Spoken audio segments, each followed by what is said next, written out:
नमस्कार। इंडी news line में आपका स्वागत है। दिल्ली के मुख्यमंत्री अरविंद केजरीवाल ने ईडी के समन को लेकर की प्रेस कॉन्फ्रेंस। जाने उन्होंने क्या कहा। पैसे का हेर फेर कहीं नहीं मिला, कहीं से एक भी पैसा नहीं मिला। अगर भ्रष्टाचार वाकई हुआ है तो इतने करोड़ों रुपए गए कहां? क्या सारा पैसा हवा में गायब हो गया? सच्चाई यह है कि किसी तरह का कोई भ्रष्टाचार हुआ ही नहीं। अगर होता तो पैसा भी मिलता। ऐसे फर्जी केस में आम आदमी पार्टी के कई नेताओं को इन्होंने अभी तक जेल में रखा हुआ है। किसी के भी खिलाफ कोई सबूत नहीं है, कुछ साबित नहीं हो रहा, खुलेआम गुंडागर्दी चल रही है, किसी को भी पकड़ के जेल में डाल दो।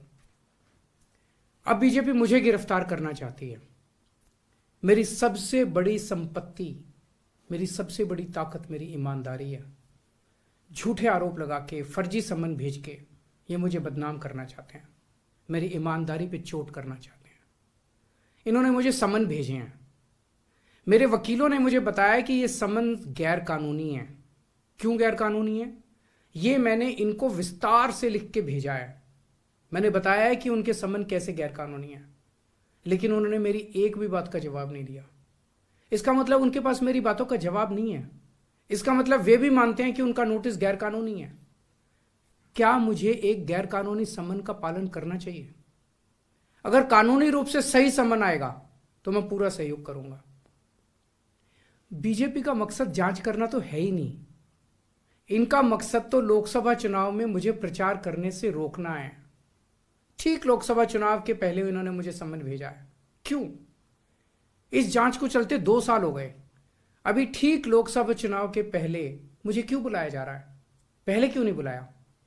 सीबीआई ने मेरे को 8 महीने पहले बुलाया था। मैं सीबीआई में गया था, उनके सारे जवाब भी दिए थे।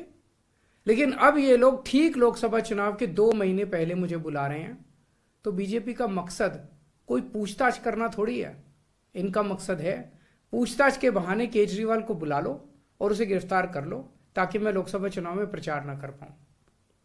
आज बीजेपी भ्रष्टाचारियों को नहीं पकड़ रही, बल्कि खुलेआम ईडी और सीबीआई का इस्तेमाल करके दूसरी पार्टियों के नेताओं को तोड़ के बीजेपी में शामिल करवाने का काम किया जा रहा है। एक नहीं, 2 नहीं, कितने उदाहरण हैं जहां किसी पार्टी के नेता के खिलाफ ईडीआई सीबीआई के मामले चल रहे थे या उन पे गंभीर आरोप लगे हुए थे। जैसे ही वो नेता बीजेपी में शामिल हुए, उनके सारे पुराने मामले बंद कर दिए गए या ठंडे बस्ते में डाल दिए गए। तो जो इनकी पार्टी ज्वाइन कर लेता है उसके सारे मामले रफा दफा कर दिए जाते हैं। जो इनकी पार्टी में नहीं जाता वो जेल जाता है। आज मनीष सिसोदिया, संजय सिंह और विजय नायर इसलिए जेल में नहीं है कि उन्होंने भ्रष्टाचार किया है। वो इसलिए जेल में है क्योंकि उन्होंने बीजेपी में शामिल होने से इनकार कर दिया है। आज हम बीजेपी का मुकाबला क्यों कर पा रहे हैं? क्योंकि हमने कोई भ्रष्टाचार नहीं किया। अगर हमने जरा सा भी गलत काम किया होता तो दूसरे भ्रष्टाचारी नेताओं की तरह आज भी हम बीजेपी में शामिल हो चुके होते आज तक। इस तरह देश के ईमानदार नेताओं को जेल में डाल के और भ्रष्टाचारियों को अपनी पार्टी में शामिल करवा के ऐसे तो देश आगे नहीं बढ़ सकता। ये क्या चल रहा है? ये जो कुछ भी चल रहा है बहुत खतरनाक है। ये हमारे जनतंत्र के लिए बहुत गलत है। इसे रोकना होगा। मैं हमेशा देश के लिए लड़ा हूं। मेरा तन मन धन देश के लिए है।